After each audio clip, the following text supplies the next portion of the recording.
அன்பான தேவ பிள்ளைகளே, ஆண்டவராகிய இயேசுவின் நாமத்தில் அன்பின் வாழ்த்துக்கள். கர்த்தராகிய தேவன் இன்றைக்கு நமக்கு கொடுக்கிற வாக்குத்தத்தங்களை நாம் பார்க்க போகிறோம். தேவன் behold I bring life eternal. தேவனாகிய கர்த்தர் நமக்கு கொடுத்த வாக்குத்தத்தத்தின் தலைப்பு behold I bring life eternal. behold I bring life eternal. அப்படி என்றால் நித்திய ஜீவனை அளிப்பேன், நித்திய ஜீவனை அளிப்பேன் என்ற தலைப்பில் ஆண்டவராகிய தேவன் உனக்கும் எனக்கும் இந்த வீடியோவை கேட்கிற, இந்த கர்த்தருடைய வார்த்தை கேட்கிற பார்க்கிற, இணையதள வாயிலாக கேட்கிற பார்க்கிற ஒவ்வொரு மக்களுக்கும், சர்வதேச அளவில் இருக்கிற எனக்கு அன்பான தேவனுடைய பிள்ளைகள், தேவனை அறியாதவர்கள், தேவனை அறிந்தவர்கள் யாவருக்கும் ஆண்டவராகிய தேவன் இந்த பரிசுத்த ஓய்வு நாளில் கொடுக்கிற இந்த வாக்கு தத்தத்தின் தலைப்பு behold I bring life eternal. behold I bring life eternal. அப்படி என்றால் நித்திய ஜீவனை அளிப்பேன். ஆண்டவராகிய தேவன் நித்திய ஜீவனை அளிப்பேன் என்று கர்த்தர் சொல்லியிருக்கிறார். எனவே வாசிக்கலாம். 1 யோவான் புத்தகம் 2ஆம் அதிகாரம் 24ஆம் வசனம் முதல் 27ஆம் வசனம் வரைக்கும் ஒரு வாசிக்க கேட்கலாம். ஆகையால் ஆதி முதல் நீங்கள் கேள்விப்பட்டது உங்களில் நிலைத்திருக்க கடவது. நீங்கள் ஆதி முதல் கேள்விப்பட்டது உங்களில் நிலைத்திருக்க கடவது. ஆதி முதல் நீங்கள் கேள்விப்பட்டது உங்களில் நிலைத்திருந்தால் நீங்களும் குமாரனிலும் பிதாவிலும் நிலைத்திருப்பீர்கள். நித்திய ஜீவனை அளிப்பேன் என்பதை அவர் தமக்கு செய்த வாக்குத்தத்தம். உங்களை வஞ்சிக்கிறவர்களை உங்களை வஞ்சித்ததை குறித்து இவைகளை உங்களுக்கு எழுதுகிறேன். நீங்கள் அவராலே பெற்ற அபிஷேகம் உங்களில் நிலைத்திருக்கிறது. ஒருவரும் உங்களுக்கு போதிக்க வேண்டுவதில்லை. அந்த அபிஷேகம் சகலத்தையும் குறித்து உங்களுக்கு போதிக்கிறது. அது சத்தியமா இருக்கிறது, அது பொய் அல்ல. அது உங்களுக்கு போதித்தபடியே அவரில் நிலை நிற்பீர்களாக. ஆமென். எல்லாரும் முழங்கால் படிட்டு தலைகளை தாழ்த்துவோம். எனக்கு அன்பான தேவஜனமே, ஆலயத்தில் இருக்கிற நீங்கள் முழங்கால் படிடுவோம். இந்த வீடியோவை பார்க்கிற ஜனங்கள் உங்கள் வீடுகளிலே எங்க இருக்கிறீர்களோ அந்த இடத்துல நீங்கள் முழங்கால் படிட்டு தலைகளை தாழ்த்துங்கள்.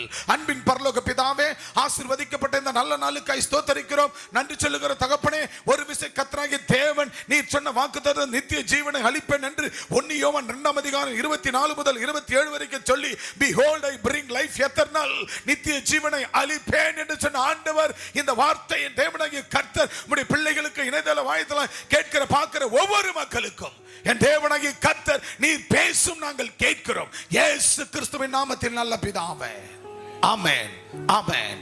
எல்லாரும் உட்காருவோம். அன்பான தேவனுடைய பிள்ளைகளே, 1 யோவான் புத்தகம் 2ஆம் அதிகாரம் 24ஆம் வசனத்திலிருந்து 27 வரைக்கும் வாசிக்க கேட்கலாம் வேகமாக. ஆகையால் ஆதி முதல் நீங்கள் கேள்விப்பட்டதை உங்களில் நிலைத்திருக்க. அன்பான தேவனுடைய பிள்ளைகளே, நல்ல கவனிப்போம். நீங்கள் ஆதி முதல் கேள்விப்பட்டதை உங்களில் நிலைத்திருக்க வேண்டும். நீங்க ஆதி முதல் கேள்விப்பட்டது என்ன?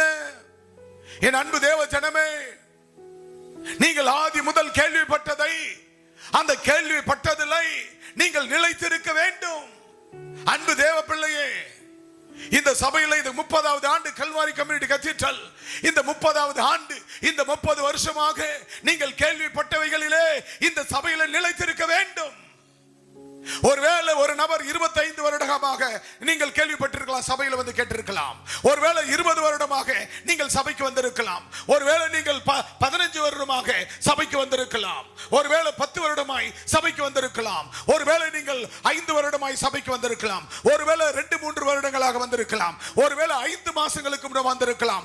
ஒருவேளை இன்றைக்கு தான் நீங்கள் சபைக்கு வந்திருக்கலாம். என் அன்பு தேவ ஜனமே, நீங்கள் கடந்த 30 ஆண்டு காலமாக நீங்கள் இந்த சபையில் வந்து கேள்விப்பட்டதை, நீங்கள் உங்கள் காதால கேட்டதை, உங்கள் கண்ணால கண்டதிலே நீங்கள் நிலைத்திருக்க வேண்டும். ஹல்லேலூயா, ஹல்லேலூயா.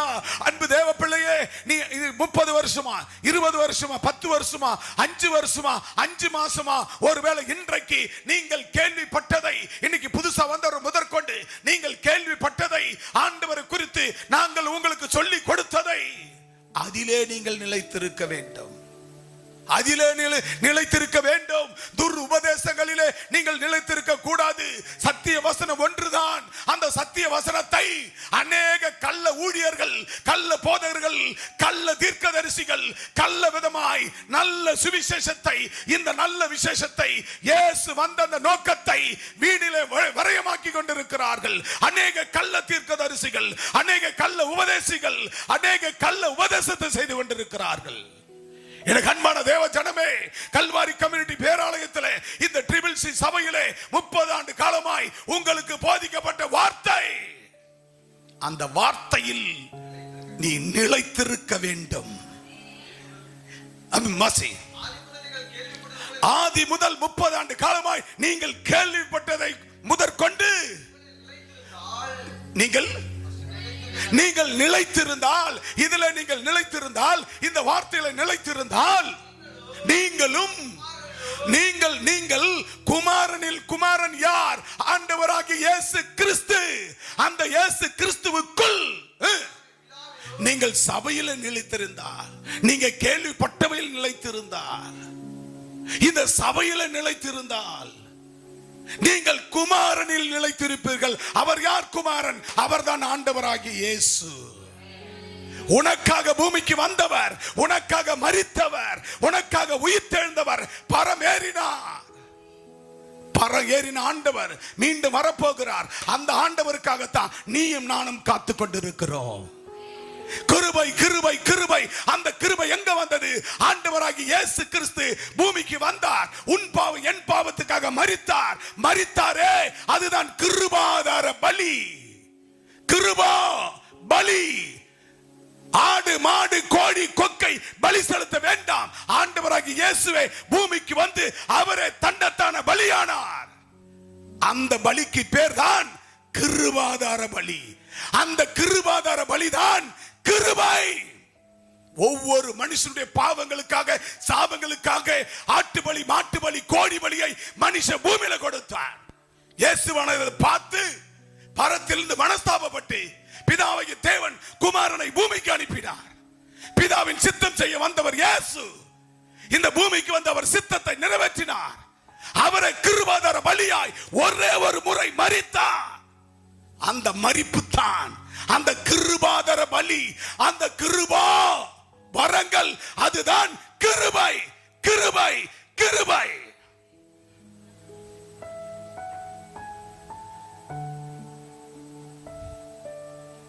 ஒரு மனுஷ பாவத்துக்காகத்தான் மனுஷ குமாரனிலே நிலைத்திரு என்று சொன்னார்.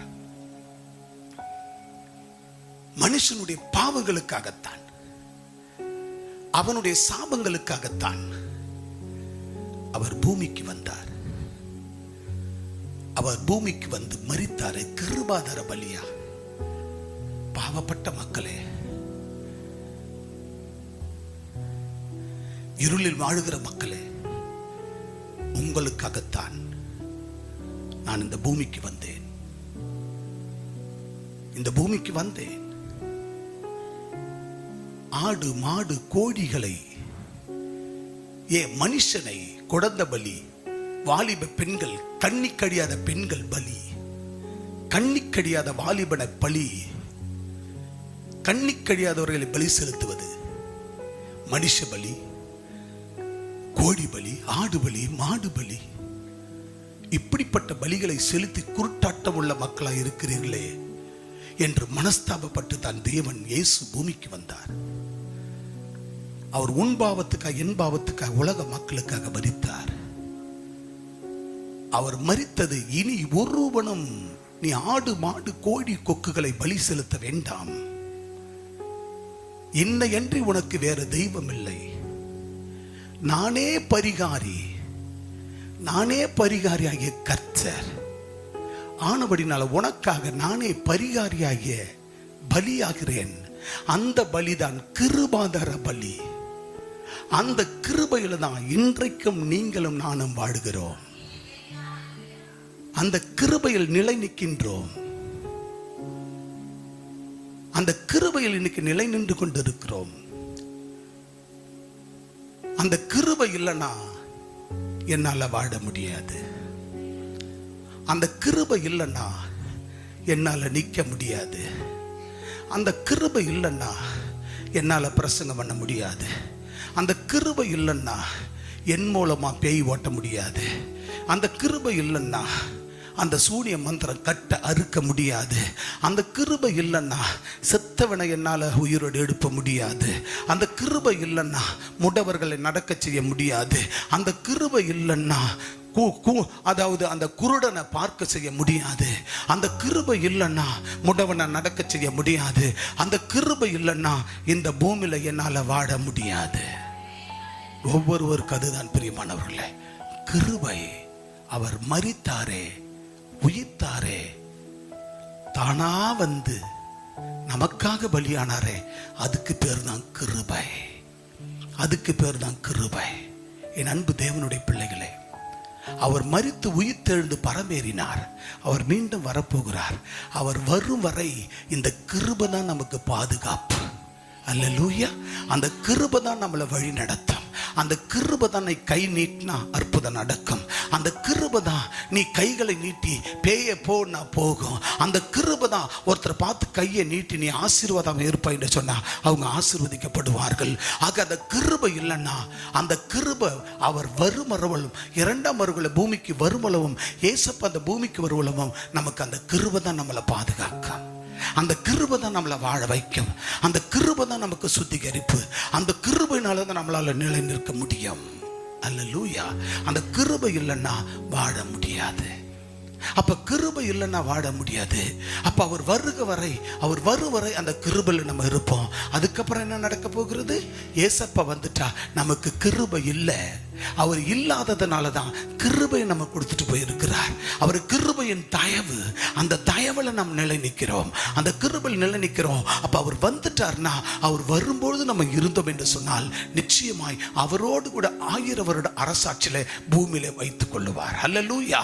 ஆக அது மட்டும் அல்ல, ஒருவேளை ஏசப்பா வரும் வரலும், ஆண்டவர் இயேசு வருகிற கால தாமதம்னா, ஒருவேளை இன்றைக்கு நான் எடுத்துக்கொள்ளப்பட்டாலும், ஒருவேளை இங்க இருக்கிற சகோதர சகோதரிகள் நீங்கள் எடுத்துக்கொள்ளப்பட்டாலும், பரலோகம் நீங்கள் எடுத்துக்கொள்ளப்பட்டாலும், உங்க ஜீவன் ஆவி ஆத்மா அங்க எடுத்துக்கொள்ளப்பட்டாலும், என்றைக்கு நீ ஞானஸ்நானம் எடுத்தாயோ அன்றைக்கே உனக்கு நித்திய ஜீவனை கர்த்தர் கொடுத்து விட்டார். அல்ல சொல்லுங்க பார்க்கலாம்.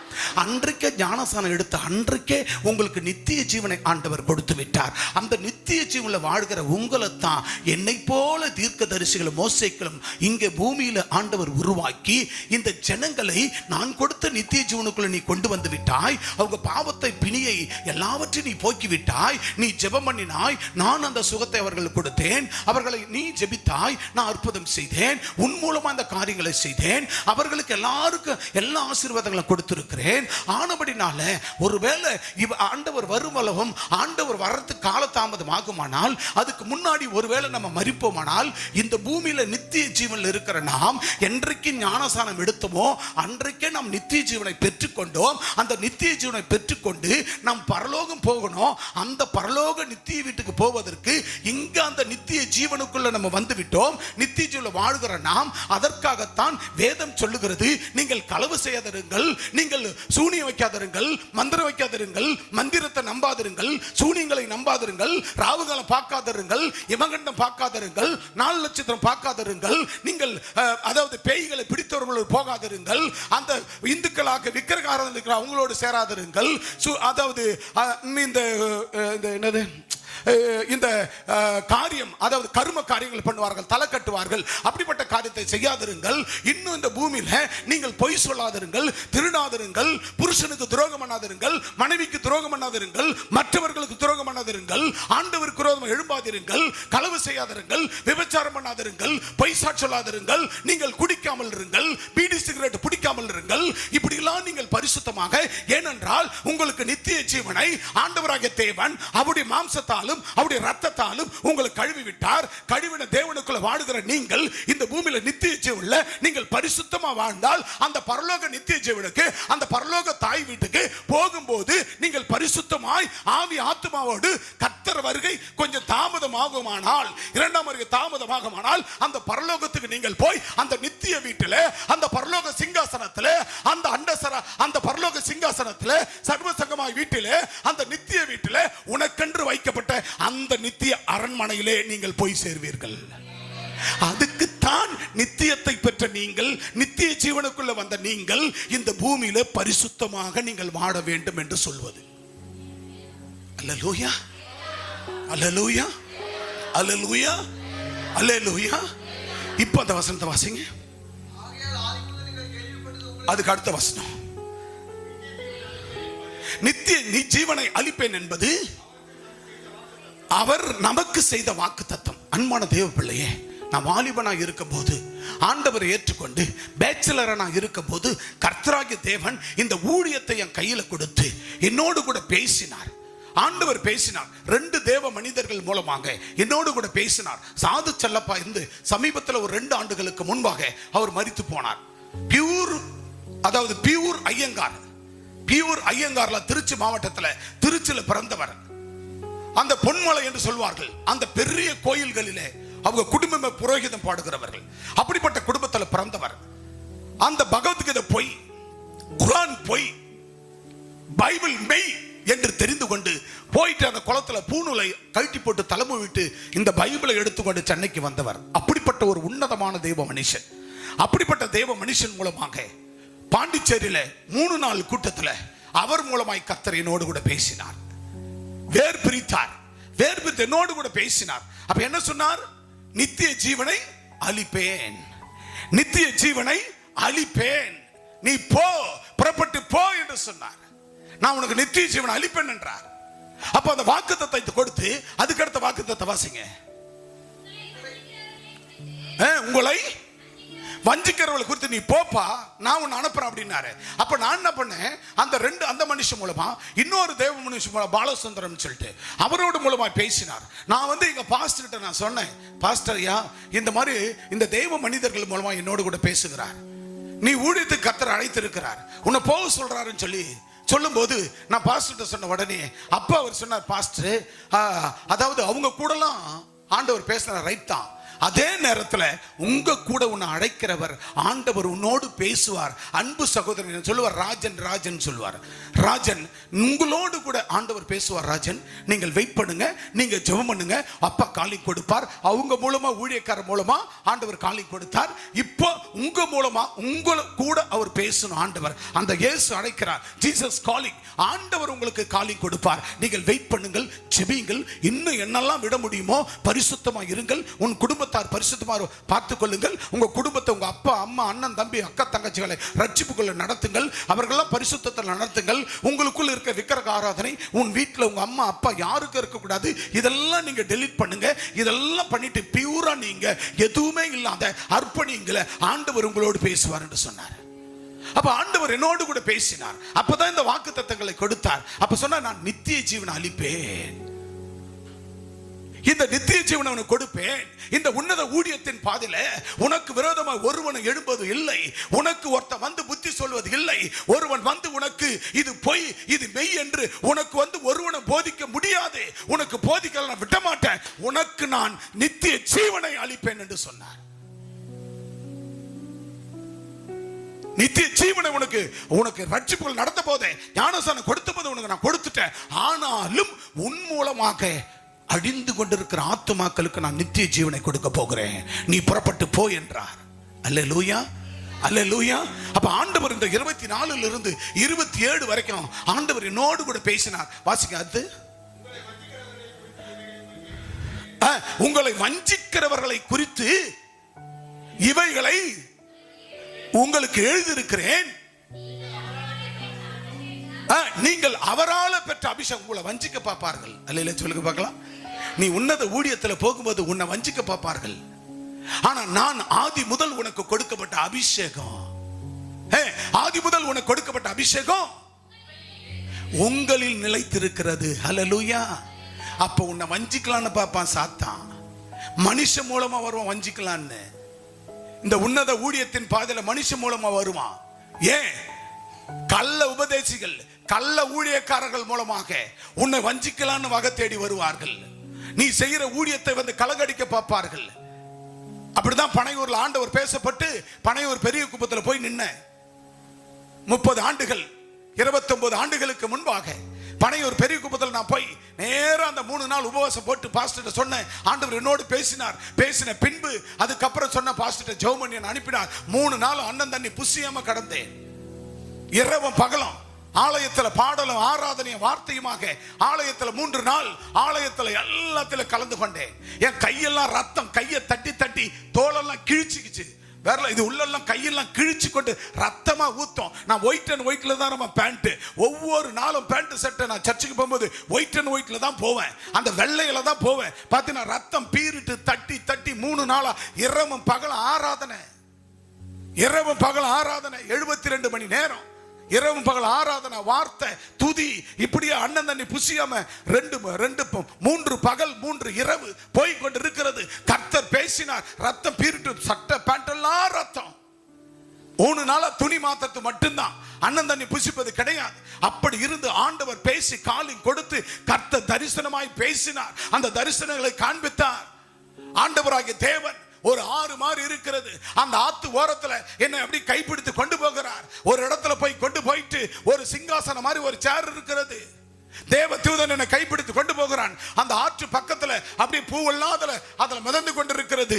அந்த ஆற்று பக்கத்துல ஒரு சிங்காசனம் போல ஒரு அமைப்பு இருக்கிறது. அந்த இடத்துல ஒரு சேர் இருக்கிறது. அந்த சேர்ல ஆண்டவராகிய இயேசு உட்கார்ந்து கொண்டிருக்கிறார். என்னை அழைத்து தேவ தூதன் கொண்டு போய் அவர் கரத்துல கொடுக்கிறான். என்னை அழைத்து ஆண்டவராகிய தேவன் அழைத்து அவருடைய வலது கால், இந்த கால் மேல என்னை அழைத்து அப்பா அப்படி தூக்கி அப்படி மேல அப்படி உட்கார வைக்கிறார். அவர் வலது கையை போட்டு என்னை தோளின் மேல் போட்டு அப்படி அணைத்து கொண்டார். அணைத்து கொண்ட அந்த காட்சி நான் கண்ணால பார்க்கிறேன். அந்த 3 நாள் முடிவில் அந்த தரிசனத்தை என் கண்ணால பார்க்கிறேன். பார்த்து எனக்கு அப்படியே மெய் சிலிர்ந்தது. எனக்கு அப்படியே தூக்கி வாரி போட்டது. ஆண்டவரே, இது என்ன? இந்த தரிசனத்தை எனக்கு ஆண்டவரே நீர் விவரித்து சொல்லும் என்று சொன்னேன். அப்போது கர்த்தர் விவரித்து சொன்னார். இன்றைக்கு today is calling for the Jesus only.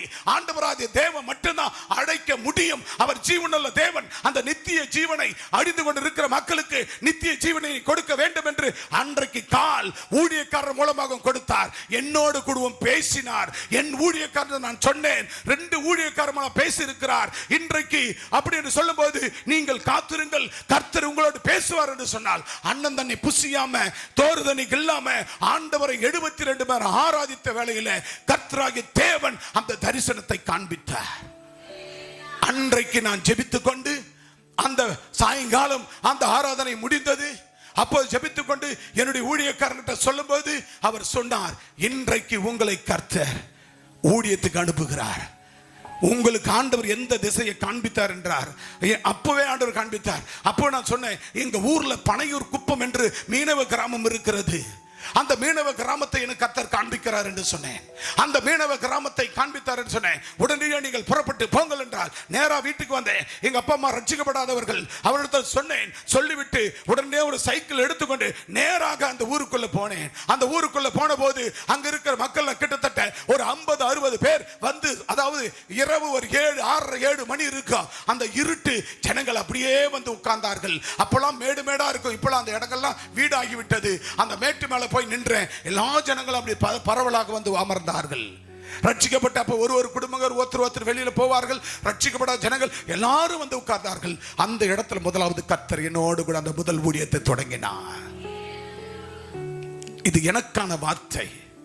எனக்கு கர்த்தர் கொடுத்தார். கொடுத்து அடிந்து கொண்டிருக்கிற மக்களுக்கு நித்திய ஜீவனை கொடுக்க வேண்டும் என்று சொன்னார். இதுக்கு வருவதற்கு நான் பட்ட பாடுகள் கொஞ்சம் நஞ்சம் அல்ல. நான் 30வது ஆண்டு விழாவில் சொல்லத்தான் நான் இருந்தேன். இந்த செய்தி 30வது ஆண்டுல பேசத்தான் இருந்தேன். இன்றைக்கு பேச வேண்டிய ஒரு கட்டாயத்தில் கர்த்தர் எனக்கு தந்தார். இதை நீ பேசு என்று சொன்னார். என்னுடைய காலிங், என்னுடைய ஊழிய அழைப்பு, என்னுடைய ஊழிய ஆரம்பமே கர்த்தர் கொடுத்த வாக்குத்தத்தம். நித்திய ஜீவனை அளிப்பேன். 27ஆம் வசனம் வாசிங்க. நீங்கள் அவரால் பெற்ற அபிஷேகம் உங்களில் நிலைத்திருக்க கடவது. பாத்தீங்களா, அவரால் பெற்ற அபிஷேகம். இந்த 30 வருஷமா 20 வருஷமா நல்லா புரிஞ்சுக்குங்க, 10 வருஷமா 5 வருஷமா 5 மாசமா இருக்கட்டும், சர்ச்சுக்கு வந்து இன்னைக்கு தான் வந்திருக்கிறியா, இன்றைக்கு தான் போதிக்கப்படுறியா, அவரால் பெற்ற அந்த அபிஷேகம். என்னது? அவரால் பெற்ற அந்த அபிஷேகம். அந்த அபிஷேகத்துல நீங்கள் நிலைத்திருக்க வேண்டும். உன்னுடைய ரத்தம் பிக்கப்பட்ட சபையில் நீங்கள் நிலைத்திருக்க வேண்டும். இன்னைக்கு பொய் கள்ள தீர்க்கதரிசிகள் எழும்பி விட்டார்கள். சத்தியத்தை எடுப்பார்கள், வசனத்தை சொல்லுவாங்க, இந்த வசனத்தை படிப்பாங்க.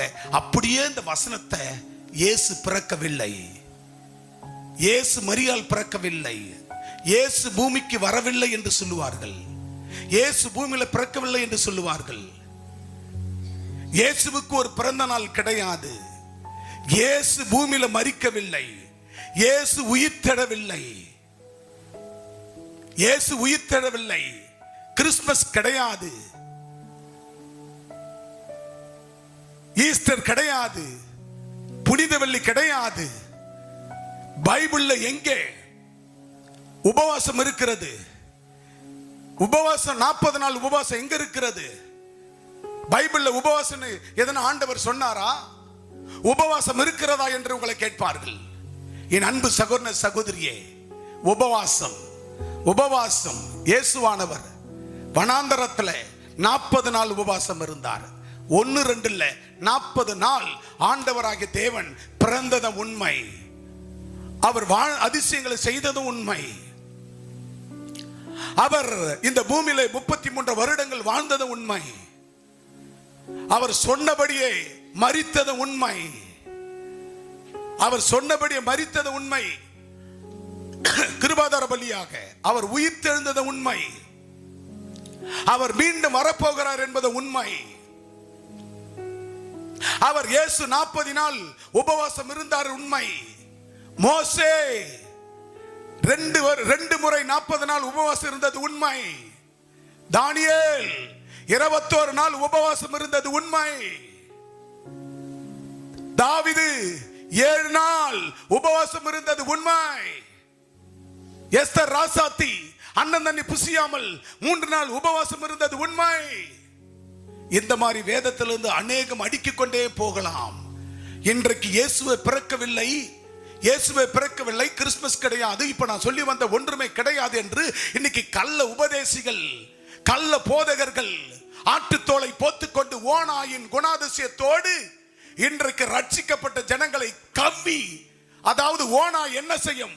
ஓநாய் கொண்டு போய் கடுத்து கொதறி கவ்வி பிச்சு பீரிட்டு போடும். சிங்கம் புலிகள் கடிச்சு ரத்தத்தை உரிந்து முழுவதுமே சரீரத்தை நம்மளுடைய உயிரை எடுத்து சாப்பிட்டு விடும். நாய்கள் என்ன செய்யும்? கடித்து பீரிட்டு போடும். ஓநாய்கள் கடித்து ரத்தத்தை குடித்து பீரிட்டு போடும். அப்படியாக இன்னைக்கு சபைகளுக்குள்ள இருக்கிற ஜனங்களை ஏதாவது ஒரு நபரை எப்படியாகிலும் பிடித்து இழுத்து ஏதாவது சத்தியத்தை வசனத்தை சொல்லி, வசனம் பரிசுத்த வசனம், வசனம் ஒன்றுதான், அந்த வசனத்தை அவர்கள் போதிக்கிறது வித்தியாசமாக. அவர்கள் வசனத்தை வைத்துக் கொண்டு அவர்கள் பிதட்டி, நீங்க பாருங்க வசனம் கரெக்டா இருக்கும், ஆனா அவர்கள் சொல்ற அந்த கருத்துக்கள் வித்தியாசமாக பிதட்டுவார்கள். பிதட்டி இருக்கிற ஜனங்களை எப்படியாக வழி தேடி அவர்கள் சுய லாபத்துக்காக, சுய இச்சைக்காக அவர்களை இழுத்து அவர்கள் அந்தி கிறிஸ்துவின் ஆவியிலே அவர்களை செத்து போகிறார்கள், அழிந்து போகிறார்கள். அன்பானவர்களே, இன்னைக்கு கள்ள உபதேசிகள் எழுப்பி விட்டார்கள். மிக ஜாக்கிரதை ஜாக்கிரதை ஜாக்கிரதை. எனவே கர்த்தர் எனக்கு அழைத்து கொடுத்த வாக்குத்தத்தம் இதுதான். நித்திய ஜீவன் எங்கே? இங்கதான் இருக்கிறது, பரலோகத்தில் இல்லைன்னு சொல்லுகிறார்கள். எனக்கு அன்பான தேவஜனமே, நீ என்னைக்கு ஆண்டவரை ஏற்றுக்கொண்டு சர்ச்சைக்கு வந்து ஞானஸ்நானம் எடுத்தாயோ, ஒருவன் ஜலத்தினால வாசிக்க வசனத்தை, நீங்கள் அவரால் பெற்ற அபிஷேகம் உங்களில் நிலைத்திருக்கிறது. ஆண்டவர் என்றைக்கு நீ ஞானஸ்நானம் எடுத்தாயோ அன்றைக்கு உனக்கு நித்திய ஜீவனை கொடுத்து விட்டார். அல்லேலூயா, அல்லேலூயா. அந்த நித்திய ஜீவனை, அவரால் பெற்ற அந்த நித்திய ஜீவனை, அவரால் பெற்ற அந்த அபிஷேகத்தை, அதில் நீங்கள் நிலைத்திருக்க வேண்டும். சில பேர் நின்னுவாங்க, நமக்கு சபை கல்வாரி சபைக்கு போனாதான் சபையா? நம்ம ஊர்ல கூட சபை இருக்குது, பக்கத்துல சபை இருக்குது. அன்பு தேவ பிள்ளையே, சர்ச் இருக்குங்க. அது கூரையா இருக்கலாம், அது பில்டிங்கா இருக்கலாம், சர்ச் இருக்கும். அதுக்குள்ள பரிசுத்த தேவன் இருக்கிறாரா? வசனம் எல்லாம் எழுதி போட்டிருப்பாங்க, அழகழகா வசனம் இருக்கும். டிவில காப்பி அடிச்சிருப்பாங்க, யூடியூப்ல காப்பி அடிச்சிருப்பாங்க. மோகன் சிலாசரத்து புத்தகத்துல, இயேசு அழைக்கிறார் புத்தகத்துல இருந்து வசனங்கள் எடுப்பாங்க, ஜெபத்துல இருந்து எடுப்பாங்க, எடுத்து எழுதுவாங்க, காப்பி அடிப்பார்கள். ஒரிஜினல் ஒருத்தர் எழுதுனது, ஆனா ஜெராக்ஸ் எடுக்கிறது வேற. ஜெராக்ஸ் முக்கியமா, ஒரிஜினல் முக்கியமா? எது முக்கியம்? எது முக்கியம்? ஒரிஜினல். அவர்கள் ஜெராக்ஸ் அடிப்பார்கள், அவர்கள் காப்பி அடிப்பார்கள், ஆனால் அந்த இடத்துல இயேசு இருக்க மாட்டார். செலோத்ரா செஞ்சிருக்கிற ஊழியத்தை உட்கார்ந்து ஒரு நாள் 2 நாளைக்கு முன்ன சிமியோன் என்று ஒரு பாஸ்டர் சென்னையிலிருந்து வந்தார். அந்த பாஸ்டர் ஜஸ்ட் நவ் 2-3 அவர் என்னோடு பேசியிருந்தார். நான் செஞ்ச ஊழியங்களை குறித்து அவருக்கு தெரியும். இறைப்பணியும் சமுதாய பணியும் 3 மணி நேரம் பேசணும். கொஞ்சம் தான் பேச முடிஞ்சது. 3 மணி நேரம் பேசணும். வியத்து போனார். ஐயா, நீங்கள் செய்கிற ஊழியம் மிக மகத்தான ஊழியம். நீங்கள் செய்கிற சேவை மகத்தான சேவை. இந்த இடத்தை விட்டு என்னால போக நகர முடியல. நீங்க பேச பேச பேச கேட்கணும்னு தோணுது. கூட ஒரு ஊழியக்காரங்க லோக்கல் இருந்து கூட்டிக்கின்னு வந்தார்.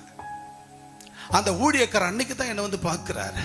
ஏற்கனவே பார்த்துருக்கிறார் ஒரு இடத்துல, ஒரு ஃபங்க்ஷன்ல, வாழப்பட்டில். அதுக்கப்புறமா அன்னைக்கு அவர் கூட்டிக்கின்னு வருகிறார். அப்ப அன்னைக்கு நேரடியா பார்க்கிறார். 2 பேரும் வேத்து போனார்கள். அவர் சொன்னார், பாஸ்டர், கார்டினல் கிட்ட வந்து நல்ல ஒரு ஐக்கியம் வைத்துக் கொள்ளுங்கள். பிஷப்பையா கிட்ட வந்து நல்ல ஒரு ஐக்கியம், உறவு வைத்துக் கொள்ளுங்கள். உங்கள் ஊழிய செழிப்பாய் மாறும். உங்க ஊழிய செழிப்பாய் மாறும். அவர் கடந்து வந்த பாதை சின்ன விஷயம் இல்லை. இந்த 30 ஆண்டு கால பணி என்பது இறைப்பணி, சமுதாய பணியும் அற்ப சொற்பம் அல்ல. அப்படி கடந்து வந்தது. 3 மணி நேரம் பேசினார். என்னோடு கூட பேசினார்கள். எழுந்து போக முடியவில்லை. ஆச்சரியப்பட்டு பூரித்து போனார்கள். இது ஒரு சகாப்தம், இது ஒரு யூனிவர்சிட்டி, பிப்ளிக்கல் யூனிவர்சிட்டி. இப்படிப்பட்ட ஒரு தெய்வ மனுஷன். இவரிடத்துல நம்ம வந்த இந்த நேரத்துல, இவர் கூட இதுவரைக்கும் நம்ம வந்து இவரோடு ஒரு ஃபெலோஷிப் வைக்கலையே என்று சொல்லி ரொம்ப ஆசீர்வாதமா சந்தோஷமா போனார்கள். எனக்கு அன்பான தேவ பிள்ளையே, என்னை பெருமைப்படுத்திக் கொள்ள நான் சொல்லவில்லை. ஆண்டவராகிய தேவன், பரிசுத்த தேவன், இன்னைக்கு ஆங்காங்கே கள்ள உபதேசங்கள் இந்த வார்த்தையை பிதற்றுகிறார்கள், இந்த வசனங்களை பிதற்றுகிறார்கள். என்னைக்காவது ஒரு நாளாவது நான் பிரசங்கம் பண்ணும்போது, இல்ல வெளியில உங்களோடு பேசும்போது, உங்க இல்லங்களில வந்து பேசும்போது, இல்ல வெளியில நம்ம தனிப்பட்ட முறையில பேசும்போது, அநேகர் நம்ம வெளி உலகம் போயிருக்கிறோம், ஆவிக்குரிய சுற்றுலாலாம் நம்ம போயிருக்கோம். திருச்சபையிலிருந்து எங்கேயாவது நான் சினிமா நடிகர்களை குறித்தோ இல்ல மத்த சினிமா நடிகருடைய அந்த காமெடிகளையோ ஏதாவது நான் பேசியிருப்பேனா? என்ன வாயில வருமா? நான் அதுக்கு இடம் கொடுப்பேனா? துளி அளவுல இந்த பிரசங்கம் பண்ணும்போதும் சரி, வடிவேல் காமெடியோ, கவுண்டமணி காமெடியோ, இல்ல உலகத்தை பத்தியோ எதுவுமே வராது. வேதம் சொன்னது, ஆண்டவர் சொன்னார், நீ ஒரு எழுத்தும் கூட்டக்கூடாது, ஒரு எழுத்தும் குறைக்க கூடாது. இது சத்தியம், இது சத்தியம், இது சத்திய வேதம். இந்த சத்திய வேதத்தை போதி உனக்கு கொடுத்த நித்திய ஜீவனை, அழிந்து கொண்டிருக்கிற மக்களுக்கு அந்த நித்திய ஜீவனை கொடு, அந்த நித்திய பரலோகத்துக்கு கொண்டு வா.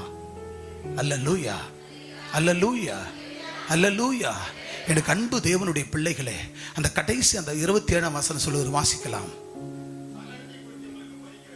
சகலத்தை குறித்து உங்களுக்கு போதிக்கிறது அது சத்தியம். இது வேதம் உங்களுக்கு சகலத்தை குறித்து போதிக்கிறது. இது சத்தியம். இது சத்திய வசனம். இது என்னது? சத்திய வசனம். மேற்கொண்டு, இது சத்திய வசனம், இது பொய் அல்ல. அல்லேலூயா சொல்லுங்க பார்க்கலாம். ஆனா கள்ள உபதேசிகள் இந்த சத்திய வசனத்தை பொய் என்று சொல்லுகிறான். ஒரு மந்தை இருக்கிறது. நம்ம வீட்டில் ஆட்டு மந்தை வைத்து கொண்டிருக்கிறோம், மாட்டு மந்தை வைத்து கொண்டிருக்கிறோம். அந்த ஆட்டில் ஒரு 50 ஆடு, ஒரு 20 ஆடு, ஒரு 30 ஆடு வைத்து கொண்டிருக்கிறோம். அந்த ஆட்டில் ஒரு ஆடு காணாம போகுது.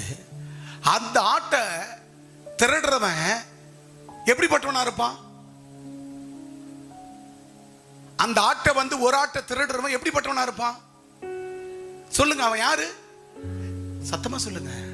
ஏன் பயப்படுறீங்க? ஒரு பட்டிக்குள்ள 100 ஆடோ 500 ஆடோ 1000 ஆடோ இருக்குது. அத நம்ம வீட்டு ஆடு, நம்ம மந்தை. அந்த மந்தையில ஒருத்தன் ஒரு ஆட்டை திருடுறான். அவனுக்கு பேர் என்ன? அவனுக்கு பேர் திருடனுக்கு பேர் என்ன? திருட. அந்த 100 ஆடு இருந்தாலும் 500 1000 ஆடு இருந்தாலும் ஒரு திருடன் வராண்டான்னா அந்த ஆடுகள் என்ன செய்யும்? தன்னை பாதுகாத்துக் கொள்ள அப்படி இப்படி ஓடி கீடி என்ன செய்யும்? ஏய், இவன் திருடன் தெரிந்து ஓடும். ஹே, கிட்ட வராத. அதுக்கு இருக்கிற அந்த மண்டையில் இருக்க அந்த கொம்பால மோதி கீதி என்ன செய்யும்? கத்தி கூவும். எஜமான் ஓடி வருவானான்னு சொல்லி கத்தி கூவும். அப்ப அங்க இருக்கிற எஜமான் விட்டுட்டு எங்கன்னா தூரம் இருப்பானா? என்ன பண்ணுவான் எஜமான்? அங்க இருக்கிற ஓண்டியாருவான். கத்துங்க. அப்போ நல்ல ஆடா இருந்தா அது என்ன செய்யும்? பட்டியல கருத்து புஸ்தியான ஆடா இருந்தா, நல்லா மேய்ப்ப கொண்டு போய் மேய்க்கிற அந்த மேய்ச்சல நல்லா மேய்ஞ்சிருந்தா அந்த ஆடு என்ன பண்ணும்? நல்ல தெம்பா இருக்கும், நல்ல கொழுத்து போயிருக்கும். அவன் கொண்டு போய் காட்டுற அந்த தண்ணிய நல்லா குடிச்சு இளைப்பாரும், நல்ல தெம்பு ஆரோக்கியமா இருக்கும். அவன் அந்த தெம்பு ஆரோக்கியமா இருக்கிற ஆடு என்ன செய்யும்? ஒரு திருடன் பட்டியல அவன் திருடன் பிடிக்கும் போது எழுந்து சட்டால் என்ன செய்யுங்க? உதறி தள்ளி கத்த ஆரம்பிக்கும். எல்லா ஆட்டையும் கத்தி கூவிடும். கூத்தி எழுப்பி என்ன செய்யும்? எஜமான் ஓடியாருவான். அந்த திருடனை பிடிப்பான். இல்லைன்னா அந்த திருடன் ஓடி போயிடுவான். அல்லேலூயா. அப்ப என்ன செய்ய வேண்டும்? பலவீனமா இருக்கிற ஆட்டத்தான் என்னது? மேய்ப்பன் மேய்க்கும் போது சரியா புல்லுள்ள இடத்துல கொண்டு போய் விட்டா அந்த புல்ல மேயாது. அதை மேயாது.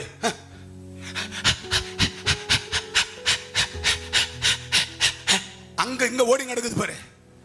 சரியா மேயாது. அதை மேயாம மேய்ப்பாத நல்லா மேய்ப்பான். நல்லா கொண்டு போய் பாருங்க, பக்கத்துல பயிர் இருக்குது. அது பக்கத்துல பயிர் இருக்கிற இடத்துல கொண்டு போய் மேய்ப்பான். ஏன் தெரியுமா? பயிருக்கு போடுற மருந்து, எரு, இது எல்லாம் அந்த பயிர் வரப்ப தாண்டி ஒரு 10-15 அடி புசு புசு புசு புசு அப்படி இளம் புல்லா முளைஞ்சிருக்கும். உண்டா இல்லையா? அங்க கொண்டு போய் அந்த ஆடுகளை மாடுகளை விட்டுட்டு மேய்ப்பான். அந்த விளைச்சல் ஓரத்துல பயிர் ஓரத்துல போய் நிற்பான். நீட்டா கொம்பு வச்சு நின்று இருப்பான் மேய்ப்பேன். அப்படி நின்று இருக்கும் போது என்ன ஆகும்னா அந்த ஆடுகள்லாம் அப்படி அழகா அந்த துளிர்களை கடிச்சு சாப்பிடும். மேய்ப்ப கொண்டு போய் புல்லுள்ள இடத்துல, அதுவும் இளம்புல்லு உள்ள இடத்துல, இளமையான புல்லு உள்ள இடத்துல அவன் கொண்டு போய் கொழுந்தான புல்லு அந்த இடத்துல மேய்ப்பான். ஏன்னா அதுங்களுக்கு தொண்டையில் அடிச்சக்கூடாது, ஜீரணமாவது இருக்கக்கூடாது என்பதற்காக அப்படி மேய்ப்பான் ஒரு மேய்ப்ப. ஸோ அந்த மாதிரி மேய்க்கும் போது அதில் ஏதாவது ஒரு ஆடு என்ன செய்யணும்னு சொன்னா அது நல்லா மேயாத்து அங்கங்கன்னு ஓடி நடக்குது. இவன் கொண்டு போய் பட்டியில கட்டுவான். தண்ணியை காமிச்சு அங்கே தூங்காதீங்கம்மா, அங்கே பட்டியில கொண்டு போய் கட்டுவான். கட்டும்போது ராய்க்கெல்லாம் தூக்கம் வராது. அந்த ஆட்டுக்கு நிம்மதியாக தூங்காது. ஆக நல்லா சாப்பிட்ட ஆடெல்லாம் சூப்பராக தூங்கும். அப்போ ஒரு திருடன் வந்தான்னா சாப்பிடாத கொண்டு போய் விட்டு மேய வைக்கும் போது மேயாம சாப்பிடாத வந்த அந்த ஆடு அவன் கையில் மாட்டிக்கும், சிக்கிக்கும். ஆனால் மற்றதெல்லாம் என்ன பண்ண? எழுந்து கத்தி கித்தி என்ன கூவும். அதுக்குள்ள இந்த மாட்டின ஆட்டை தூக்கின்னு ஓடியே போயிடுவான் திருடன். அல்லேலூயா, அல்லேலூயா. எனக்கு அன்பான தெய்வ பிள்ளையே, திருச்சபைக்கு வருகிற ஜனங்களே, ஆண்டவராகிய தேவன் உங்களுக்கு கொடுத்த அந்த ஆவியினாலே, அல்லேலூயா, அதுக்கு தான் நாங்கள் சொல்லுவோம், சபையில் வரும்போது ஆராதனை 9 மணிக்கு ஆராதனைன்னா கரெக்டாக உள்ளே வந்துட்டீங்கன்னா பரிசுத்த ஆராதனையில் கலந்து கொள்ளும் போது நீங்கள் பாடி துதித்து மகிமைப்படுத்தும் போது அப்பா அவருடைய அபிஷேகத்தை அளவில்லாமல் உங்கள் மேலே இறக்குவார். அப்படி அக்னி மயமாக இறக்குவார். அப்படி இறக்கும் போது உங்களுக்கு அந்நிய பாஷை உங்களுக்குள்ள வரும். அந்த பரலோக பாஷை, அந்த பாஷை பணம் கொடுத்து வாங்க முடியாது. இன்னைக்கு பணம் கொடுத்து என்ன பண்ணுறான்? வெளிநாட்டுக்கு UK போகணுன்னா ஐலட்ஸ் படிக்கிறான். அமெரிக்காவுக்கு USA போகணும், அமெரிக்காவுக்கு போகணும்னா USML படிக்கிறான். ஜெர்மனுக்கு போகணும்னா ஜெர்மன் லாங்குவேஜ் படிக்கிறான். இந்த மாதிரி பல நாடுகளுக்கு போகணும்னா லாங்குவேஜ் கூட பணம் கொடுத்து படிக்கிறான். ஆனால் அப்பா கிட்ட பணம் கொடுத்து வாங்க முடியாது. அல்லேலூயா. அந்த லாங்குவேஜ், அது அந்நிய பாஷை, பரலோக வார்த்தை, நித்திய வார்த்தை. அந்த வார்த்தையை வாங்கணும்னா ஒரு வாரம் முழுவதும் பரிசுத்தமாக காத்துக்கொண்டு தன்னையும் தன் குடும்பத்தையும் காத்துக்கொண்டு தேவ சமூகத்தில் வந்து ஆண்டவரை பாடி துதித்து கீர்த்தனை பண்ணி அவர் அபிஷேகத்தை வல்லமையை நாம் பெற்றுக்கொண்டு அதன்படி நம்ம அங்கிருந்து போகும்போது அப்படியே கொடுத்த கன்றா போவோம். அல்லேலூயா. அடுத்த ஞாயிற்றுக்கிழமை சபைக்கு வரும் அல்லவோ ஆண்டவர் கொடுத்த கன்றா. இந்த பலனால ஆண்டவர் நீ போக்கு வரத்து கையிடுவ ஆசீர்வாதம், நீ போய் தொடுவது ஆசீர்வாதம், நீ போய் நிக்கிற இடம் ஆசீர்வாதம், ஒரு வீட்டாண்ட போயிருப்ப அந்த இடத்துல ஆசீர்வாதம். ஒரு நோய்வாய்ப்பட்டு கிடப்பாங்க, நீ அந்த வீட்டாண்ட போயிருப்ப, நீ போய் நின்ன மாத்திரத்துல உனக்குள் இருக்கிற அந்த ஆவி, என்ன ஆவி வாசிப்பாங்க, அந்த அபிஷேகம். எந்த அபிஷேகம்? நீ ஆதி முதல் பெற்றுக்கொண்ட கர்த்தருடைய அபிஷேகம் உனக்கு என்ன பண்ணும்? அந்த இடத்துல நீ போய் நிற்கும் போது உனக்குள்ள இருக்கிற அபிஷேகம் அவங்களுக்கு கடந்து போவோம். அந்த வியாதி, நோய், பேய் எல்லாம் விலகி சுகமாவார்கள். அல்லேலூயா. அப்ப சொல்லுவாங்க, அக்கா நீ வந்தக்கா, என் பொண்ணு துடிச்சு நடந்தா, நீ ஜெபம் கூட பண்ணலக்கா, வந்து நின்ன என் பொண்ணு அருமையாயிட்டாக்கா, என் புள்ள சுகமாயிடுச்சுக்கா. கண்ணால கேட்டேன், காதால கேட்டேன். ஒரு சகோதரி ஒரு சின்ன பையனை கூட்டி வந்தாங்க. கூட்டி வந்து வச்சுக்கின்னு அவங்க காமிச்சாங்க. என்ன தெரியுமா சொன்னாங்க? அப்பா என் பிள்ளைக்கு கையெல்லாம் ஒரு குஷ்டரோகம் மாதிரி ஆயிடுச்சு. இந்த அக்கா, புனித அக்கா ஜெபம் பண்ணாங்க. 2 வேளை வந்து ஜெபம் பண்ண, நல்லா ஆயிடுச்சுப்பா. நாங்க போறோன்ன உடனே 2 பிள்ளைங்களை கூட்டிக்கின்னு அந்த அம்மா வந்து உட்காந்துச்சு. அந்த சகோதரி, என்னடா அந்த சகோதரி வந்து உட்காந்துக்குதுன்னா, என்னம்மா கூட்ட உடனே வந்துட்டீங்க, எப்படிமா அப்படின்னு. அப்பா அந்த அக்கா, புனித அக்கா ஜெபம் பண்ணாங்க, 2 நாள் ஜெபம் பண்ணாங்க. நான் ஹாஸ்பிட்டலுக்கு போகல, என் புள்ள கையில் இருந்த அந்த குஷ்டரோகம், அந்த சொறி, புண்ணு எல்லாம் நல்லா ஆயிடுச்சுப்பா. அன்பு தேவ பிள்ளையே, நீ வந்து தேவ சமூகத்தில் ஆரவாரமா ஓடியாரணும், ஆரவாரமா வந்து ஆர்ப்பரிக்கணும், ஆரவாரமா ரிசீவ் பண்ணிக்கணும் அவருடைய பரிசுத்த ஆவியின் அபிஷேகத்தை, வல்லமைய. இதை பெற்றுக்கு நீ ஊர் உள்ள போகும்போது அந்த ஊரே பரிசுத்தமா மாறிடும், அந்த ஊரே பரிசுத்தமா மாறிடும். அதுபோல தேவனாகிய கர்த்தர் நமக்கு கொடுத்திருக்கிற ஆவியினாலே, அபிஷேகத்தினாலே, அந்த அபிஷேகம் சகலத்தையும் குறித்து போதிக்கிறது. அந்த அபிஷேகம் தாங்க எல்லாத்தையும் போதிக்கும். அபிஷேகத்தை நீங்க பெற்றுட்டீங்கன்னு வச்சுக்கல, உங்களுக்குள்ள அந்த அபிஷேகம், அந்த வல்லமை வார்த்தை, அந்த வார்த்தை அபிஷேகமா உங்களுக்குள்ள வந்துட்டாக்கா அது சகலவற்றையும் உங்களுக்கு போதிக்கும். ஒருத்தன் வந்து உங்களுக்கு போதிக்க கூடாது, இன்னொருத்தர் வந்து இது தப்பு, இது சரியில்லாம சொல்லக்கூடாது. அதைத்தான் கர்த்தர் எனக்கு சொன்னார். என் ஊழியத்தில் அழகி அனுப்பும் போது, உனக்கு நித்திய ஜீவனை அளிப்பேன், அந்த நித்திய ஜீவனை அழிச்சிருக்கிற உனக்கு நீ போய் நித்திய ஜீவனை அந்த ஜனங்களுக்கு கொடு. உன்னை சாகடிக்க நினைச்சா கூட நீ சாக மாட்ட. உனக்கு துரோகம் பண்ண நினைச்சா நீ துரோகியா மாற மாட்ட. அவனுக்கு துரோகியா மாறவன் செத்து போவான். நீ வாழ்வை என் நாமத்தை கொண்டு நீ போய் என் ஊழியத்தை செய். அடிந்து கொண்ட ஆத்துமாக்களை, அவங்களை பிணி, பேய் எல்லாத்தையும் விலக்கி அவர்களை ரட்சித்து நித்திய ஜீவனுக்குள்ள நடத்து அப்படின்னாரு. அதுபோலத்தான் கர்த்தர் உங்களுக்கு கற்றுக் கொடுக்கிறாரு. நீங்க போய் அவர்கள் என்ன பண்ணுங்க, உங்களுக்கு நித்திய ஜீவன் இருக்குதா இல்லையா? நித்திய ஜீவனை எத்தனை பேர் பெற்று இருக்கிறீங்க? கை தூக்குங்க. நித்திய ஜீவனை பெற்றவங்க கை தூக்குங்க. சில பேருக்கு சந்தேகமாகுது, நித்திய ஜீவனை பெற்றுட்டீங்களா? எத்தர்னல் லைஃப், அழியாத வாழ்க்கை. அன்பு தேவ பிள்ளையே, behold bring life eternal, நித்திய ஜீவனை அளிப்பேன் என்று சொன்னார். அது முடிவில்லாத வாழ்க்கை. அல்லேலூயா. அது இங்கேயே முடிஞ்சிருது கிடையாது. அந்த முடிவில்லாத வாழ்க்கைக்கு போக இங்க, அதுதான் நான் முன்னாடியே சொன்னேன், இங்க பரிசுத்தமா வாழ்ந்து அப்பா சொன்னபடி செய்து இந்த அற்ப சொற்பமான சரீரம். திடீர்னு நேற்று ஒரு சகோதரி சொன்னாங்க, 40 வயசு ஆகுது, நான் கர்த்தருடைய பிள்ளையா இருந்தேன். இந்த 40 வயசு வேலூர் பக்கத்தில் டெய்லி ஒரு ஆடியோ எனது போவோம், எல்லா குரூப்புக்கும் போவோம். அந்த வார்த்தையை யார்த்தையும் கேட்க மாட்டாங்களாம். திடீர்னு ஆண்டவர் சொன்னாராம், இதை கேளுன்னு சொன்னாராம். அந்த ஆடியோவை கேட்டு அவர்கள் மனம் திரும்பி அவங்க சுகத்தை பெற்று, அந்த அம்மா பேர் மெர்சி வேலூர். அந்த அம்மா எனக்கு வாட்ஸ்அப்பில் அனுப்புது, ஐயா நான் 40 வயசு, எனக்கு எங்க வீட்டுக்காரர் வாட்ச்மேன் வேலை செய்கிறார், எனக்கு 2 பிள்ளைகள் படிக்கிறார்கள், நான் 2-3 வருடமாக குஷ்டரோகியாக இருக்கிறேன், நான் சர்ச்சுக்கு போய் கொண்டிருந்தேன், ஆனால் சர்ச்சுக்கு போய்கொண்டு நான் பாவம் செய்தேன். எனக்கு இப்ப 40 வயசு. நான் திருச்சபையில் போதிக்கிற போதனைகளை நான் கேட்கவில்லை, அதை கேட்டு அதன்படி நான் வாழவில்லை. ஆனால் நான் சபையில் ஏதாவது ஒரு ஊழியம் செய்வேன், பட் அதை மன திருப்தியோடு செய்ய மாட்டேன். நான் பாவத்தில் விழுந்து கிடந்தேன்.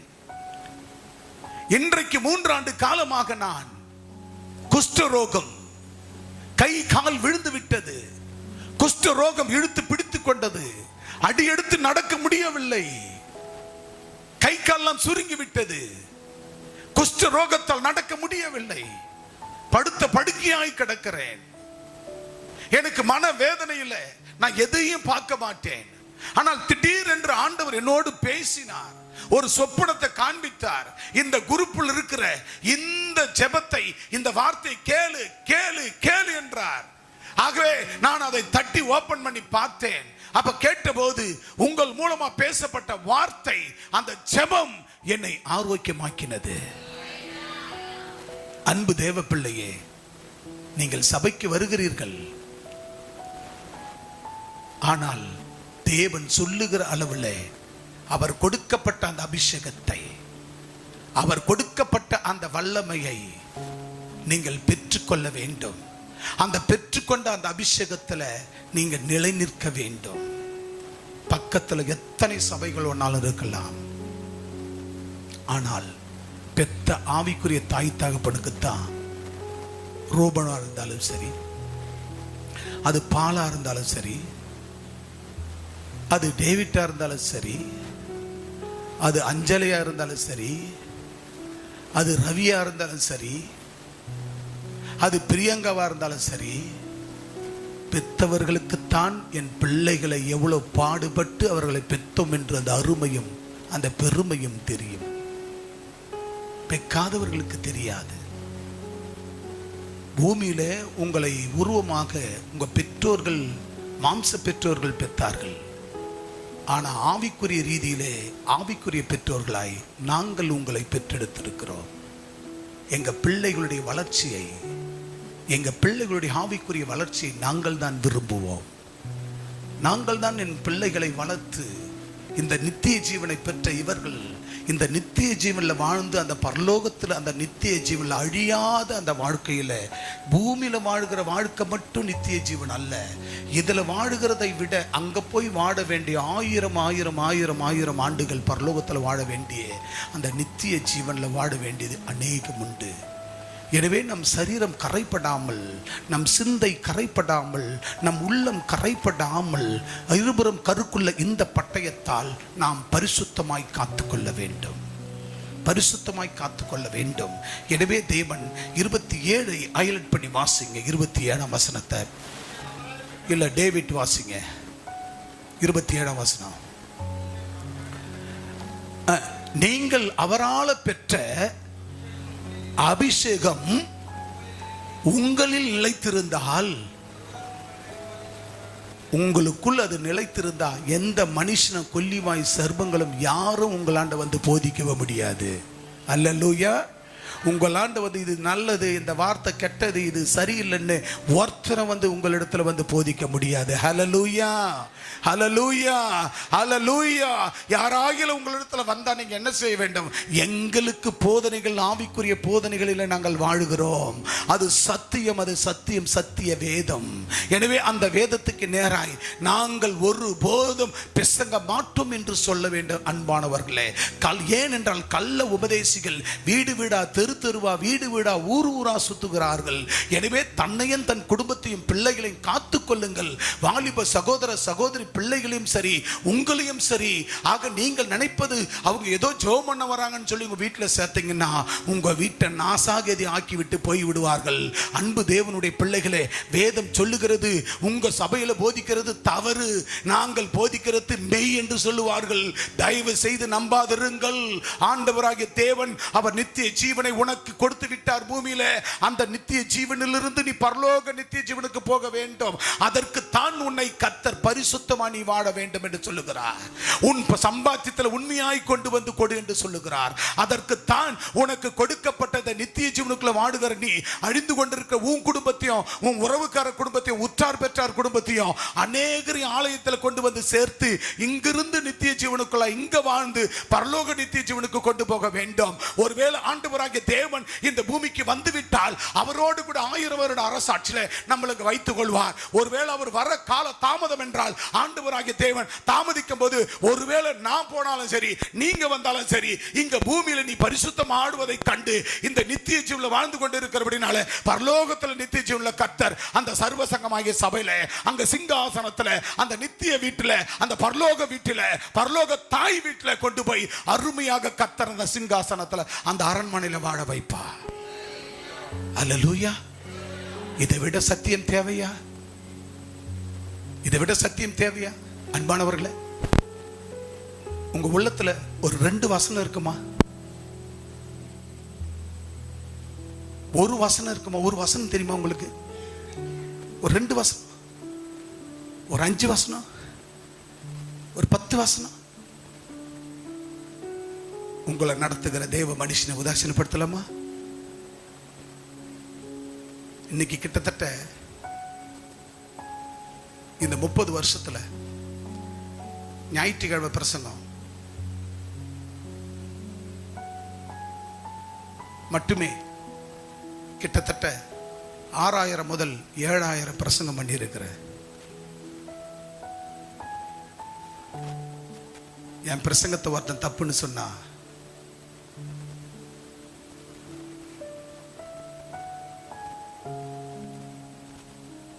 ஏற்றுக்கொள்ள முடியுமா? ஏற்றுக்கொள்வேனா? என் அடிப்பின பிதா குமாரன் பரிசுத்தாவின் ஏற்றுக்கொள்வாரா? நெவர். தமிழ்நாடு மட்டுமல்ல, இந்தியா மட்டுமல்ல, சகல சர்வதேச அளவில் கொண்டு கர்த்தர் பயன்படுத்துகிறார். எனக்கு அன்பு தேவ பிள்ளையே,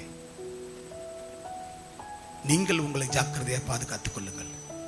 உங்களையும் உங்க பிள்ளைகளையும் பாதுகாத்துக் கொள்ளுங்கள்.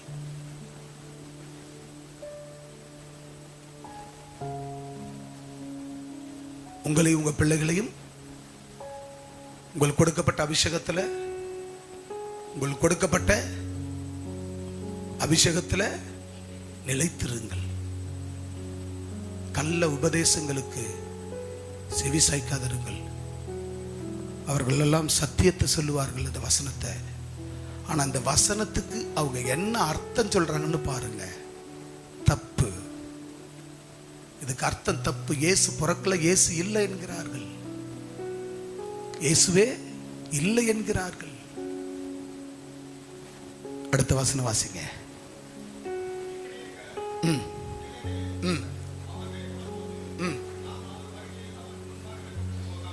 அவர் வரும்போது வெட்கப்பட்டு போகாமல், நாம் ஏசப்பா வரும்போது வெட்கப்பட்டு போகாமல் தைரியம் உள்ளவர்களாக இருக்கவும் அவரில் நிலைத்திருங்கள்.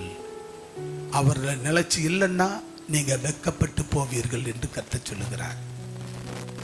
நீங்க நினைக்கலாம், சில பேர் எங்க போனாலும் சர்ச்சு தானே, எந்த சர்ச்சுக்கு போனா அப்படி நினைப்பீங்க. அப்படி அல்ல. இந்த சபையில் உனக்கென்று கொடுக்கப்பட்ட சபையில் நீ நிலைத்திராவிட்டால் நீ வெட்கப்பட்டு போவாய் என்று ஆண்டவர் சொல்லுகிறார். பணத்துக்காக பொருளுக்காக ஆரம்பிக்கப்பட்ட சபை இல்லை. இது நான் நித்திய ஜீவனை பெற்றேன், அடிந்து கொண்டிருக்கிற ஆத்துமாக்கள் ஜனங்கள் நித்திய ஜீவனை பெற வேண்டும் என்பதுதான் கர்த்தர் என்னை அனுப்பினார். அல்லேலூயா, அல்லேலூயா. கர்த்தர் என்னை அனுப்பின நோக்கம், இவன் மீனவன், இவன் ஆதி திராவிடன், இவன் இந்துக்கள், இவன் நாடார், இவன் முஸ்லிம், எல்லாருக்கும் எல்லாமான கிறிஸ்து என்னை இந்த பகுதியில் அனுப்பியிருக்கிறார். ஒரு ஆதி திராவிடன் இருக்கிற பகுதியில் மட்டும் கர்த்தர் அனுப்பவில்லை. ஒரு மீனவர் பகுதிக்கு மட்டும் என்ன அனுப்பவில்லை. ஒரு முஸ்லிம் பகுதிக்கு மட்டும் என்ன அனுப்பவில்லை. ஒரு நாடார் பகுதிக்கு மட்டும் என்ன அனுப்பவில்லை. கர்த்தர் என்னை அனுப்பின நோக்கம் சகல ஜனங்களுக்கும், சகல ஜனங்களுக்கும் சுவிசேஷத்தை அறிவித்து அவர்களை மீட்டு நித்திய ஜீவனுக்குள்ள பரலோகத்துக்கு கொண்டு வரத்தான். அல்லேலூயா, அல்லேலூயா. யோவான் 3ஆம் அதிகாரம் 14 முதல் 16 வாசிக்க வேகமாக. யோவான் 3ஆம் அதிகாரம் 14 முதல் 16 வரை வாசிக்கலாம். யோவான் 3ஆம் அதிகாரம் 14.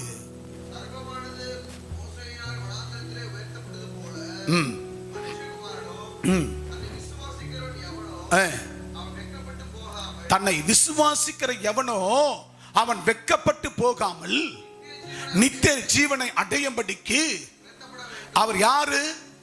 ஆண்டவரை விசுவாசிக்கிறவன் நித்திய ஜீவனை அடையும்படிக்கு அவன் உயர்த்தப்பட வேண்டும்.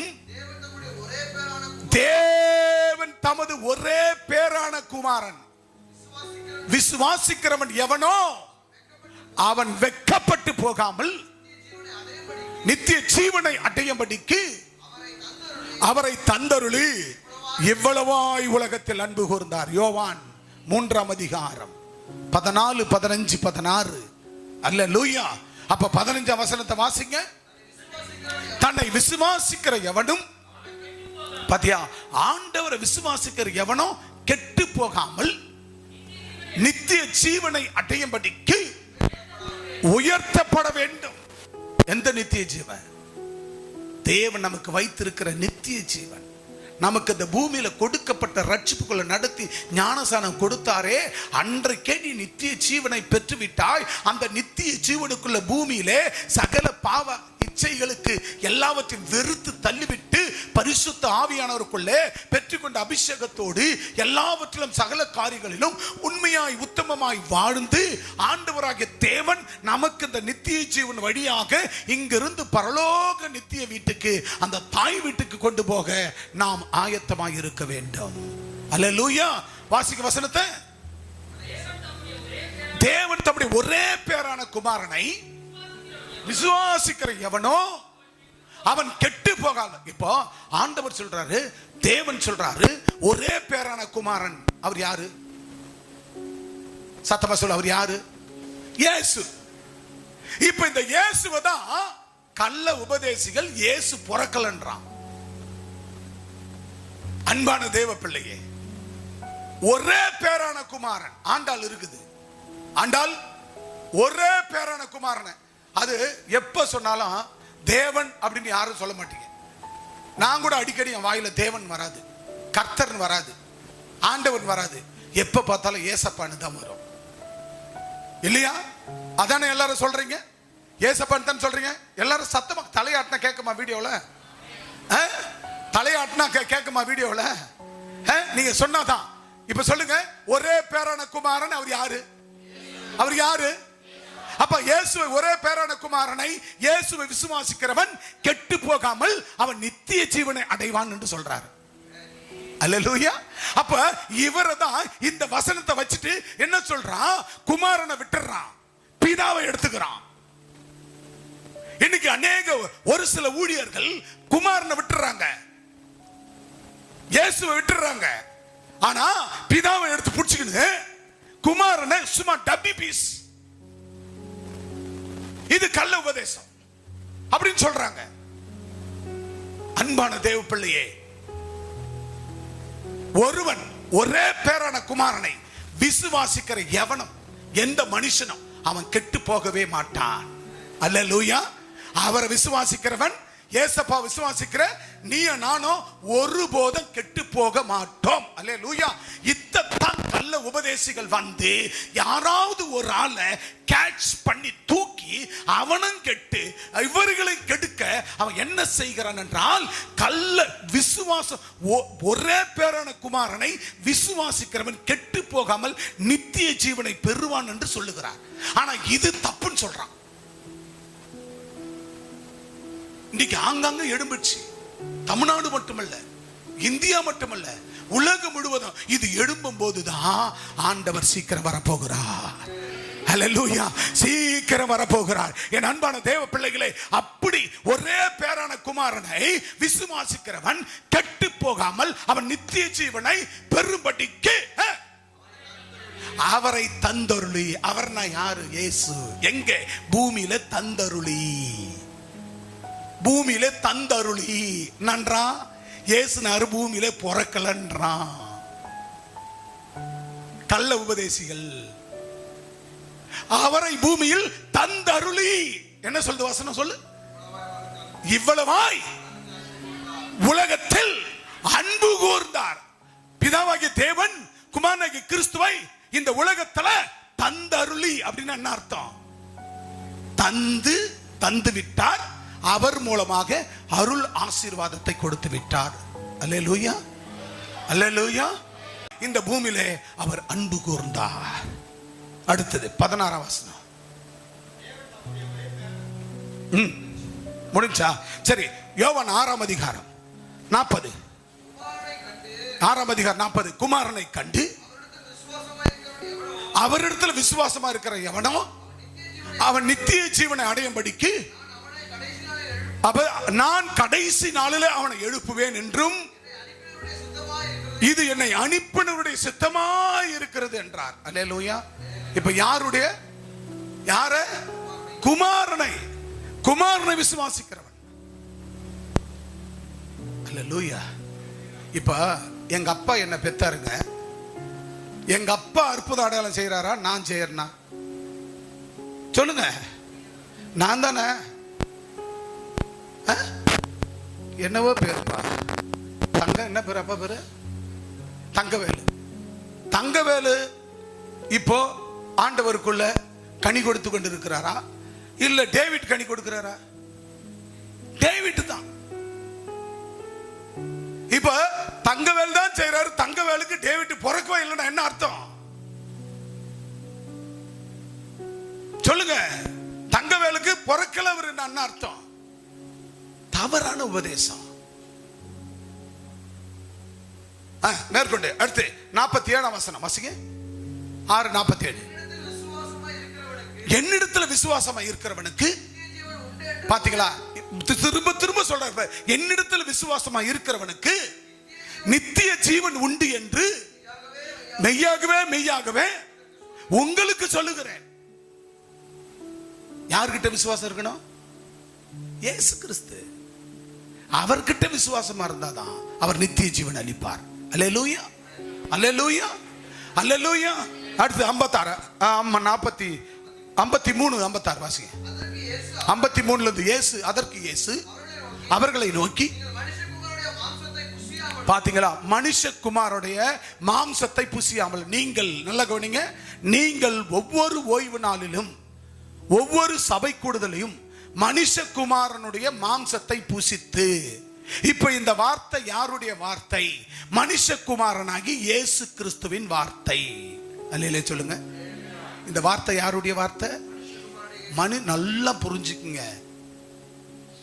இயேசுவை விட்டுட்டு யாராவது ஊர்ல வந்து யெகோவா தேவனே, யெகோவா சிட்டோனே, யெகோவா நோக்கானே அப்படின்னா அவனை திருத்து. விட்டு கிட்ட யாரையும் சேர்க்காத. யெகோவா விட்னஸ் இன்னைக்கு எழும்பிட்டு என்ன பண்றான்? இயேசு இல்லைன்றான். யெகோவா தேவன், யெகோவா தேவன், யெகோவா தேவன் சொல்லிட்டு இயேசுவே கிடையாதுன்றான். ஆனா இங்க வேதம் என்ன சொல்லுகிறது? ஒருவன் அவர்களை நோக்கி, பாத்தீங்களா? அவரே சொல்றாரு பாருங்க, ஏசப்பாவை சொல்றாரு பாருங்க. அவங்களை நோக்கி என்ன சொல்றாரு? நீங்கள் மனுஷகுமாரனாகிய மாம்சத்தை, நான் தான் அந்த மனுஷகுமாரன். அல்லேலூயா சொல்லுங்க. நான் தான் அந்த மனுஷகுமாரன். இந்த மனுஷகுமாரனுடைய இந்த மாம்சத்தை, என் சரீரத்தை, இந்த வார்த்தை தான் என் சரீரம். என் சரீரம் தான் இந்த வார்த்தை வசனம். இந்த வசனத்தை, என் சரீரத்தை, என் மாம்சத்தை புசியாமலும் புசிப்பின் நான் சாப்பிடுறது. ஒவ்வொரு ஓய்வு நாள்ல சபை கூடுதலையும் என் மாம்சத்தை நீங்க சாப்பிடாமலும் என்னுடைய ரத்தத்தை நீங்கள் அபிஷேகத்தை பெறாமலும் இருந்தால் உங்களுக்குள்ளே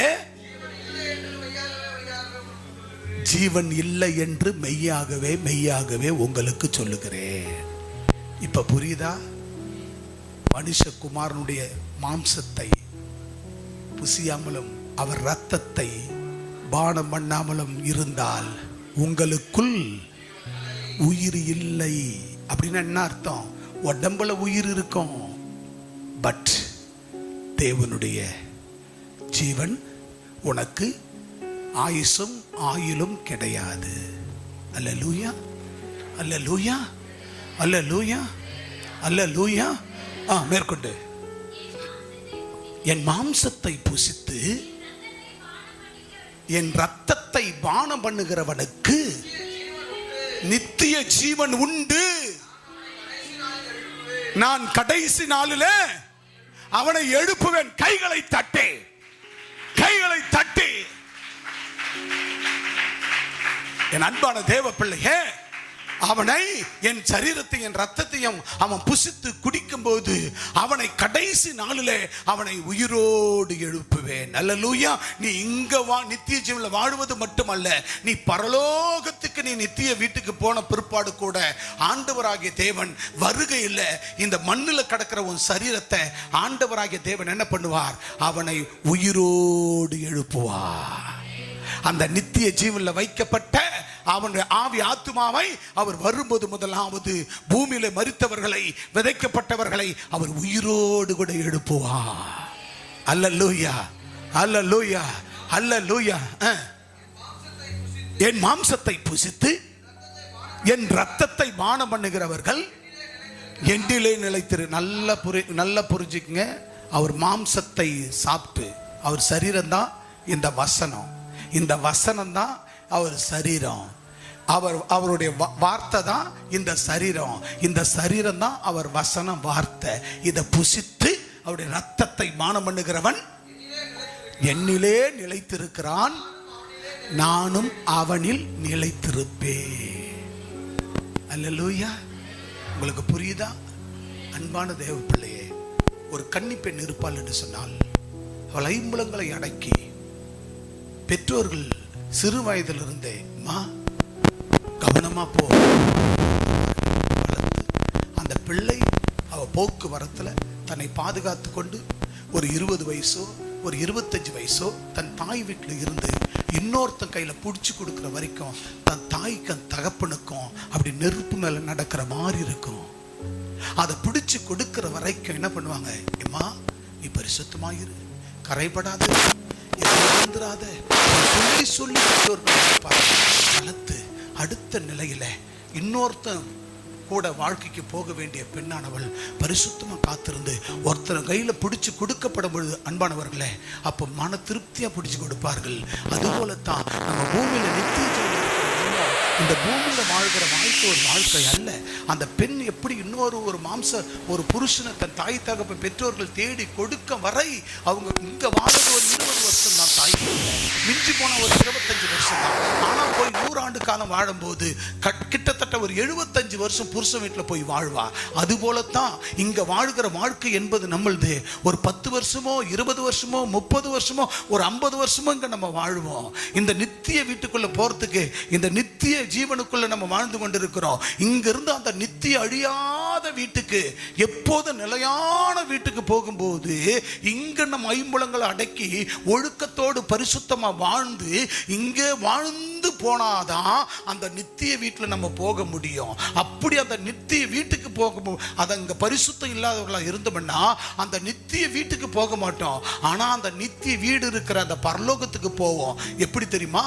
நம்ம காலில் போடுற ஷூ, நம்ம காலில் போகிற செப்பல், அதை போட்டுக்கணும் நடப்போம். ஊரில் அங்கே இங்கெல்லாம் நடப்போம், நடந்து வருவோம். ஏதோ அசுத்தங்கள்லாம் அதில் படும், அதில் அசுத்தம் ஒட்டும், தூசி அழுக்கு மண் அசுத்தங்கள் எல்லாம் படும். அதை கொண்டாந்து வெளியில் அங்கே ஷூ செப்பலை கழட்டி விடுற பார்த்தீங்களா?